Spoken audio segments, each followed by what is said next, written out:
রোজার গুরুত্বপূর্ণ মাসাইল। ১. রমজানের প্রত্যেক দিনেই ওই দিনের রোজার নিয়ত করা জরুরি। একদিনের নিয়ত পুরো মাসের রোজার জন্য যথেষ্ট নয়। দুররে মুখতার খণ্ড ২ ৩৭৯। ২. যদি কেউ রোজার নিয়ত ব্যতীত এমনিতেই সারা দিন না খেয়ে থাকে তাহলে এটা রোজা বলে কর্তব্য হবে না। রদ্দুল মুখতার খণ্ড ২ ৩৭৭। ৩. সুবহে সাদিকের পর খানা পিনা জায়েজ নেই। আজান হোক বা না হোক, লোক মুখে যে প্রচলিত রয়েছে যে সুবহে সাদিকের পরেও আজান পর্যন্ত খাওয়া যায় তা সম্পূর্ণ ভুল। রদ্দুল মুখতার খণ্ড ২ ৪১৯। রোজা অবস্থায় গোসল করলে রোজার কোনো ক্ষতি হয় না, তবে কুলি করার সময় গড়গড়া করবে না এবং নাকে পানি দেওয়ার সময় নাকের মধ্যে জোরে পানি টানবে না। দুররে মুখতার খণ্ড ২ ৪১৯। ৫. রোজা অবস্থায় কাউকে রক্ত দিলে রোজার কোনো ক্ষতি হয় না যদি রক্তদাতার শরীর দুর্বল হয়ে যাওয়ার আশঙ্কা না থাকে। রদ্দুল মুখতার খণ্ড ২ ৪১৯। রমজান মাসের দিনে বা রাতে কেউ যদি বেহুশ হয়ে যায় এবং তা যদি কয়েকদিন বা অবশিষ্ট পুরো মাস পর্যন্ত দীর্ঘস্থায়ী হয়, তাহলে প্রথম যে দিন বেহুশ হয়েছে ওই দিন বাদ দিয়ে বাকি দিনগুলো রোজার কাজা করতে হবে। দুররে মুখতার খণ্ড ২ ৪৩২। ৭. রমজান মাসে কেউ যদি পাগল হয়ে যায় তাহলে তার রোজা মাফ হয়ে যায়, তবে পুরো মাসের কোনো অংশে সুস্থ হলে পূর্বের রোজাগুলো কাজা করতে হবে। আর বারুর রাহিক খণ্ড ২ ৫০৭। ৮. হস্তমৈথুন করলে রোজা ভেঙে যায় এবং তার কাজা আদায় করা জরুরি। এটা জঘন্য পাপকার্য, হাদিসে এইরূপ ব্যক্তির ওপর লানত করা হয়েছে। দুররে মুখতার খণ্ড ২ ৩৯৯। ৯. যদি রোজা অবস্থায় দাঁত দিয়ে রক্ত বের হয়েছে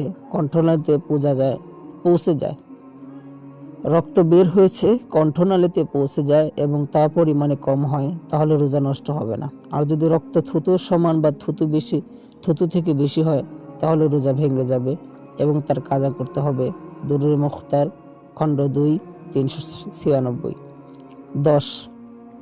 বাচ্চাকে দুধ পান করালে রোজার কোনো ক্ষতি হয় না, কিন্তু নামাজ অবস্থায় দুধ পান করালে নামাজ ভেঙে যায়।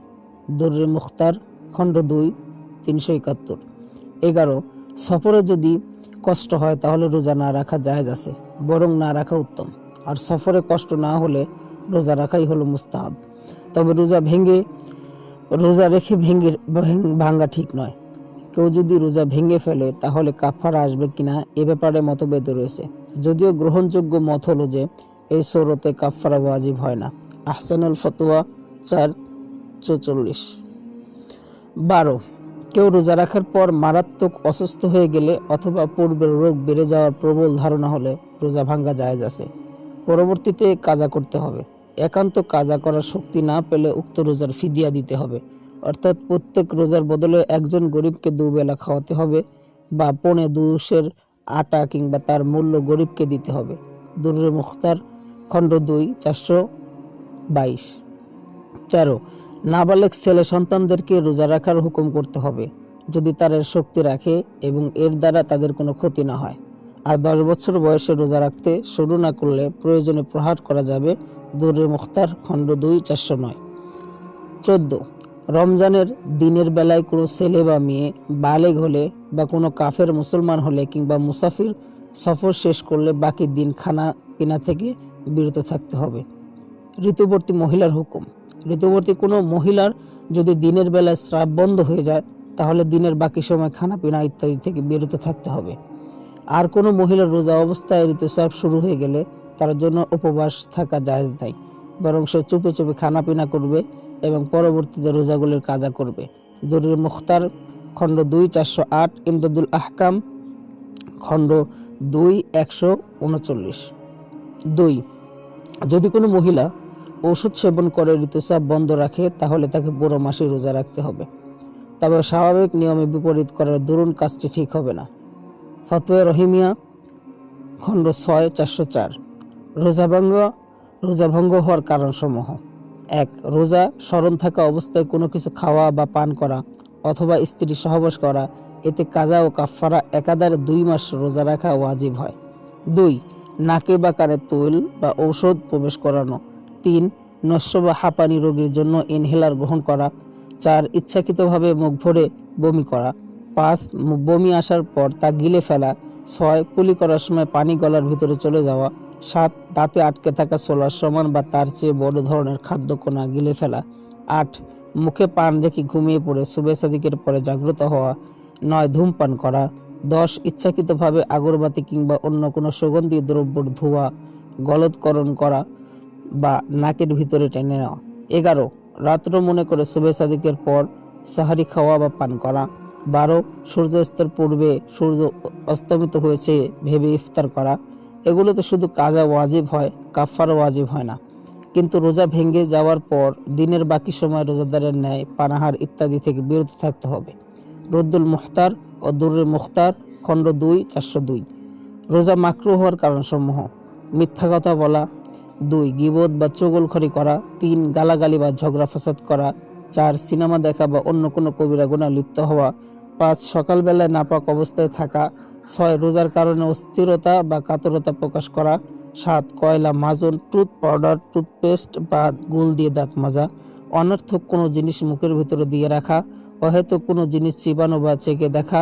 কুলি করার সময় গড়গড়া করা। 11 নাকের ভিতরে পানি টেনে নেওয়া, কিন্তু উক্ত পানি গলায় পৌঁছলে রোজা ভেঙে যাবে। 12 ইচ্ছাকৃতভাবে মুখে থুতু জমা করে গিলে ফেলা। 13 ইচ্ছাকৃতভাবে অল্প বমি করা। দুরুল মুখতার 2 416। বাদায়ুস সানায়ে খণ্ড 2 635। কিতাবুল ফিকহ 1 খণ্ড 1 923। যে সমস্ত কারণে রোজার ক্ষতি হয় না: 1 ভুলক্রমে পানাহার করা। 2 আতর সুগন্ধি ব্যবহার করা, ফুল ইত্যাদি ঘ্রাণ নেওয়া। 3 নিজ মুখের থুতু কফ জমা না করে গিলে ফেলা। 4 শরীর বা মাথায় তৈল ব্যবহার করা। 5 ঠান্ডার জন্য গোসল করা। 6 ঘুমে স্বপ্নদোষ হওয়া। 7 মিসওয়াক করা। 8 অনিচ্ছাকৃত বমি হওয়া। 9 চোখে ওষুধ বা সরঞ্জাম ব্যবহার করা। 10 যে কোনো ধরনের ইনজেকশন লওয়া। রদ্দে মুখতার ও দুরুল মুখতার খণ্ড 2 394। রমজান মাসে 4টা কাজ বেশি বেশি করা। 1 রোজা রেখে নিজেকে দেখাশোনা করতে হবে যাতে কোনো প্রকার গুনাহ না হয়, গুনাহ ছাড়তে হবে। 2 রমজান মাস কোরআন শরীফ নাজিলের মাস, তাই প্রতিদিন কোরআন শরীফ তেলাওয়াতের জন্য সময় রাখতে হবে, এটা রমজান মাসের হক। 3 কালেমা তাইয়্যিবা বেশি করে পড়তে হবে। 4 রমজান মাসে এই দোয়া বেশি করে পড়তে হবে: আল্লাহুম্মা ইন্না নাসআলুকাল জান্নাতাকা ওয়া নাউযু বিকা মিনান নার। শবে কদরের রাত্রিতে নিম্নের দোয়া বেশি বেশি পড়তে থাকা: আল্লাহুম্মা ইন্নাকা আফুব্বুন তুহিব্বুল আফওয়া ফাআফু আন্নী। আমালুল আওমি ওয়ালাল লাইল হাদিস নং 767। ইবনে মাজাহ হাদিস নং 3850। খ তারাবির নামাজ। তারাবির নামাজ 20 রাকাত। হযরত ইমাম বুখারী, ইমাম মুসলিম রহমতুল্লাহ আলাইহির উস্তাদ আবু বকর ইবনে শাইবা রহমতুল্লাহ আলাইহির কিতাব আল মুসান্নাফ পৃষ্ঠা খণ্ড 2 166। হাদিস নং 7691। এছাড়া হাদিসের প্রসিদ্ধ কিতাব বাইহাকি পৃষ্ঠা 2 698 699। হাদিস নং 4615 4617। তাবারানী পৃষ্ঠা খণ্ড 11 261, পৃষ্ঠা 11 অথবা 261। হাদিস নং 7733।